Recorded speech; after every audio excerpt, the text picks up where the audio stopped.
Baik teman-teman, Assalamualaikum warahmatullahi wabarakatuh. Selamat datang dalam presentasi saya. Perkenalkan, saya Bima Taya, mahasiswa ilmu komunikasi semester 4. Dalam kesempatan ini, saya akan mempresentasikan analisis saya terhadap sebuah berita yang saya nilai melanggar kode etik jurnalistik. Baik, di sini saya akan memilih topik yang dianalisis, yaitu berita yang dimuat oleh media cetak Siasat Kota pada edisi 435 tahun 20 periode 4 sampai 17 November 2024. Berita tersebut berjudul Larangan Material Masuk Komplek Taman Jatinegara. Ketua RT 06 dan RW 016 diduga peras warga sampai 3 miliar. Baik, sekarang saya memulai dari latar belakang kasusnya terlebih dahulu. Yaitu berita memuat tuduhan bahwa Ketua RW 016 dan Ketua RT 06 Perumahan Taman Jatinegara melakukan pemerasan terhadap warga dengan nilai sebesar 3 miliar. Lalu tidak ada konfirmasi dari pihak yang dituduh dalam berita tersebut, dan setelah berita viral, warga dan Ketua RW atau RT mengklarifikasi bahwa dana yang disebutkan adalah hasil musyawarah dengan warga dan digunakan untuk perbaikan fasilitas umum seperti jalan, penerangan, dan sarana olahraga. Lalu media Siasat Kota tidak terverifikasi oleh Dewan Pers, dan pemberitaan ini mendapat respons negatif dari warga karena dianggap mencemarkan nama baik dan mengganggu ketenangan lingkungan. Baik, lalu analisis pelanggaran berdasarkan kode etik jurnalistik. Di sini saya akan membacakan analisis dari berita yang ada. Di kutipan pertama, tertulis bahwa Ketua RW 016 dan Ketua RT 06 di Perumahan Taman Jatinegara diduga telah memeras warga sebesar 3 miliar rupiah. Lalu masalahnya di sini tidak ada bukti, tidak ada konfirmasi, dan tidak disebutkan sumber yang jelas. Lalu di sini pelanggaran yang dilakukan yaitu pasal 1 KIJ yang berisi tidak akurat dan tidak berimbang. Lalu pasal 3 KIJ tidak diuji dan melanggar asas praduga tak bersalah. Lalu ada kutipan kedua yang tertulis larangan masuknya material ke komplek dijadikan alat tekanan agar warga narasumber objektif. Di sini pelanggaran yang dilakukan adalah pasal 3 KIJ mencampur fakta dan opini yang menghakimi. Lalu pasal 4 KIJ berpotensi menjadi fitnah. Seperti itu. Lalu saya lanjut lagi di kutipan ketiga tertulis bahwa uang senilai miliaran rupiah tersebut diterima langsung oleh Ketua RW tanpa sepengetahuan warga dan digunakan tidak jelas. Di sini masalahnya adalah tuduhan langsung atas penyalahgunaan dana, padahal klarifikasi menyatakan dana dibagikan terbuka dan digunakan untuk fasilitas umum. Di sini pelanggarannya terdapat pada pasal 4 KIJ, tuduhan tanpa bukti sama dengan fitnah, atau dan pasal 10 KIJ tidak memberikan ruang koreksi. Lalu dilanjutkan dengan tidak adanya klarifikasi dari pihak Ketua RW atau RT. Di sini tertulis tidak ada satupun pernyataan dari Ketua RW atau RT dalam berita tersebut. Lalu yang kedua, media tidak menunjukkan upaya untuk mencari keseimbangan berita, no right of reply. Ini melanggar prinsip dasar jurnalisme, yaitu cover both sides, yang dimana itu sudah melanggar etik dari jurnalisme itu sendiri. Hal ini memperkuat pelanggaran terhadap pasal 1, tidak berimbang, dan pasal 3, tidak menerapkan uji informasi. Seperti itu. Lalu apakah ada dampak etis dan sosialnya? Di sini saya telah menganalisis dampak etis dan sosial terhadap masalah ini. Secara individu, ini mencemarkan nama baik Ketua RW dan RT aktif di masyarakat. Lalu secara sosial menciptakan keresahan warga, menimbulkan konflik internal, dan berpotensi menyebabkan perpecahan. Secara hukum, warga berencana menempuh jalur hukum terhadap media tersebut. Ini menunjukkan bahwa berita yang tidak akurat dan tidak etis dapat berdampak serius di luar ranah media. Seperti itu. Lalu, apakah ada kesimpulan yang bisa diambil dari permasalahan yang saya sudah analisis tersebut? Di sini berita Siasat Kota terbukti melanggar beberapa pasal KIJ, yaitu pasal 1, tidak akurat dan tidak berimbang. Pasal 3, tidak menguji informasi, mencampur opini, langgar praduga tak bersalah.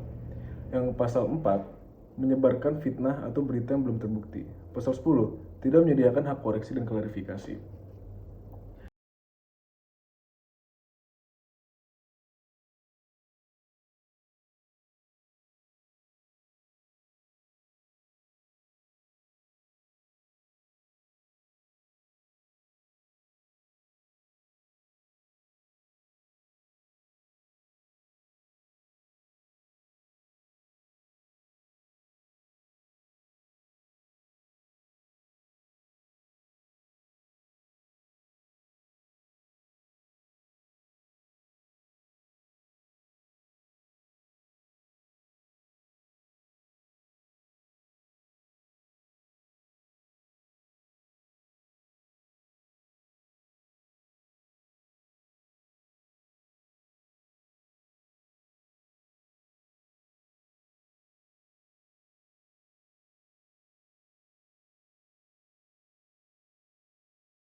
Sebagai mahasiswa komunikasi, saya percaya bahwa media memegang sarana penting dalam membentuk opini publik.